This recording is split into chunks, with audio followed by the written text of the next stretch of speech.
ज्ञानवापी विवाद से जुड़ी बड़ी खबर सामने आ रही है, जहां पर मध्यस्थता बैठक से ठीक पहले मस्जिद पक्ष ने अपने रुख में बड़ा बदलाव कर दिया है। कल तक वो जिस बैठक में शामिल होने से अंजुमन इंतजामिया कमेटी ने साफ इनकार कर दिया था, अब उसी बैठक में शामिल होने पर सहमति दे दी है उन्होंने। हालांकि कमेटी ने यह भी स्पष्ट कर दिया है कि बैठक में शामिल होने का मतलब अपने दावे से पीछे हटना नहीं है। न्यूज 18 से बातचीत में अंजुमन इंतजामिया कमेटी के वकील रईस अहमद ने कहा है कि वो मीडिएशन में शामिल होंगे, लेकिन ना मस्जिद पर अपना दावा छोड़ेंगे और ना ही स्थान को लेकर अपने अधिकार से पीछे हटेंगे। मीडिएशन बैठक से पहले बात करने के लिए हमारे साथ अंजुमन इंतजामिया कमेटी के वकील रईस अहमद जी साहब हैं।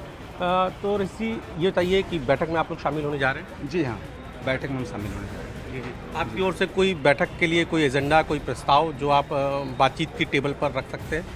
ऐसा अभी हमें कोई ऐसा नहीं है। जहाँ जो बातचीत होगी, जिस हिसाब से बातचीत होगी उस हिसाब से देखा जाएगा। अभी किसी का कोई एजेंडा नहीं है। तो जैसे कि मंदिर पक्ष ने कहा है कि वो अपनी मांग से तो पीछे नहीं हटेंगे, बातचीत कर सकते हैं, तो आप लोग भी क्या उनका कहना है कि वो स्थान अंजुमन यानी कि जो मुस्लिम है वो छोड़ कर जाएँ और बाकी इसके अलावा कोई भी बात हो सकती है, इस पर हम कोई भी पीछे नहीं हटेंगे? देखिए, ऐसे मसले पर हमारा कोई ऐसा जवाब नहीं होगा कि हम अंजुमन इंतजामिया मसाजिद के हितों के विपरीत जाएं। तो आप लोग भी स्थान छोड़ने के फार्मूले पर बात नहीं करेंगे? स्थान छोड़ने का कोई प्रश्न ही नहीं उठता। जब हमें वो कोर्ट के डिग्री के मुताबिक हमको मिला हुआ है तो हम कैसे छोड़ देंगे? जी जी। तो फिर लड़ाई तो इसी बात की है वकील साहब, तो फिर कैसे फिर मीडिएशन की बैठक तो एक तरीके से फिर कैसे मीडिएशन आया, किसने डाला, क्या किया, ये तो अब वहाँ जाने के बाद ही पता चल पाएगा। तो फिलहाल आप लोग भी किसी तरीके से उससे पीछे हटने को तैयार नहीं है, स्थान छोड़ने से पीछे? नहीं, स्थान कैसे छोड़ देंगे बताइए। स्थान तो हमें कोर्ट से मिला है, सन 36 के मुकदमे में डिक्लेरेशन से मिला है, वो उतना स्थान मस्जिद है। और फिर हम अपनी पुरानी मस्जिद जो हज़ारों साल पुरानी है और उसे कोई कह दे कि ये हमारा है तो छोड़ देंगे? कुछ सबूत होना चाहिए ना उसके लिए।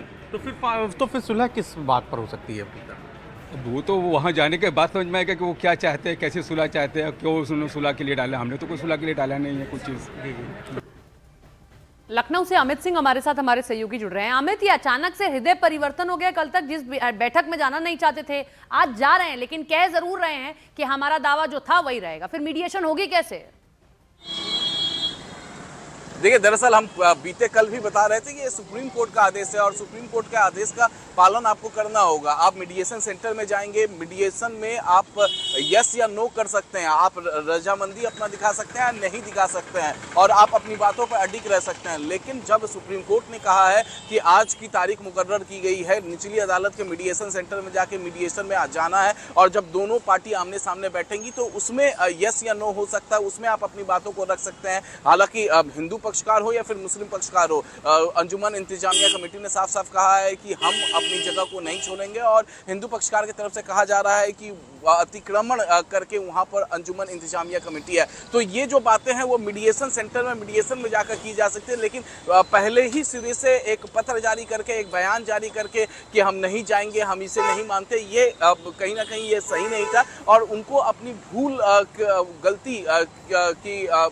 गलती मालूम पड़ी होगी जाहिर तौर पे, क्योंकि दरअसल आज जो होगा इसका एफिडेविट सुप्रीम कोर्ट में दायर करना होगा और आज के बाद अगर हम बात करें तो 21 अगस्त को, 23 अगस्त को, 25 अगस्त को भी सुप्रीम कोर्ट के आदेश पर एक लोक अदालत वाराणसी की जिला अदालत में होगी और उस लोक अदालत में भी मीडिएशन की बात की जाएगी। तो जाहिर तौर पे ये जो मीडिएशन की बातें हैं, ये दोनों पक्षकार के वकील जो हैं वो जरूर अपनी बातों को एफिडेविट के जरिए सुप्रीम कोर्ट में दायर करेंगे और कहीं ना कहीं वहीं से इनका केस और भी मजबूत होगा। जो जब हमारे सहयोगी से वो बात कर रहे हैं अमित, तो क्लियर अपना कह रहे हैं कि हम इन सब चीजों को नहीं छोड़ेंगे, तो फिर मीडिएशन आखिर होगी कैसे? एक बहुत बड़ा सवाल है। बहुत शुक्रिया अमित आपका तमाम जानकारी के लिए।